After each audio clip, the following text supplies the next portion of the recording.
I've done about 130 kilometres on it today and 2 runs so far, and I thought I'd pull up here and just give you my opinion on the bike. A few specs on the scooter itself. It comes into Australia at $6,500 right away, weighs 127 kilos, and it puts out 15 brake horsepower. And this 2025 model, it's been totally remodelled in the plastic all the way through, and it now has an LED style front on it. So if you look over this way here now, you've got your top, bottom LED projector dial, and also the indicators now brought up. In the old model I had in 2024, they were down this way here, sitting in here somewhere, but now they're sitting up there. So that's a plus there. Now also at the rear, once again, the tail lights have been more enclosed there to make them look a bit better, and you've got the indicator sitting up there in this section here, nice and smooth around that tail there. So that's one thing. They've redesigned the seat and they've even put in gold stitching. Look, gold. So that saves me going out the wofa. Now the other thing is with it, on the dash, this part here where the bars are, this has been remodelled here. That's really nice looking now. And also they've got a totally redesigned instrument cluster there, which I'll go into detail on the next clip. And that has also now got navigation. And it's also got music, takes phone calls, everything else you want to go like there. Out along the road here at 80 up to 90 kilometres an hour. One thing I do when I buy all these new bikes, I always like to know how much power or performance I'm using. So if you look here on the right grip, throttle grip, I usually mark it there and down here. And when I was out there or coming here and cruising, I was roughly there at 90 kilometres an hour. So that'll give you an idea how well this little scooter goes.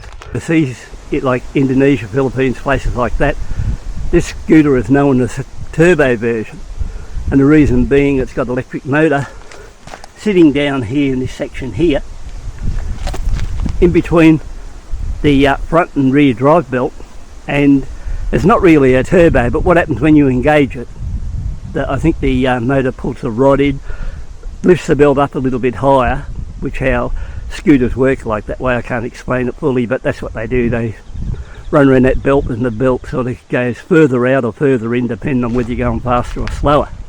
But with this particular one, you got here mode. So there's your mode button.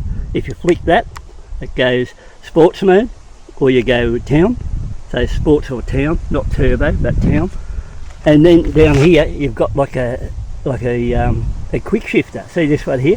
So when you're going along and you're in sports mode and you want to go a bit quicker, you click it once like that and it increases the revs 1000 higher, and then you've got 3 chances. You can do it once and you can go a big thing and do it again.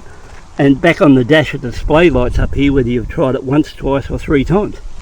And it actually works. Like I could feel it pick up a little bit better just by doing that, you know, when it ups it.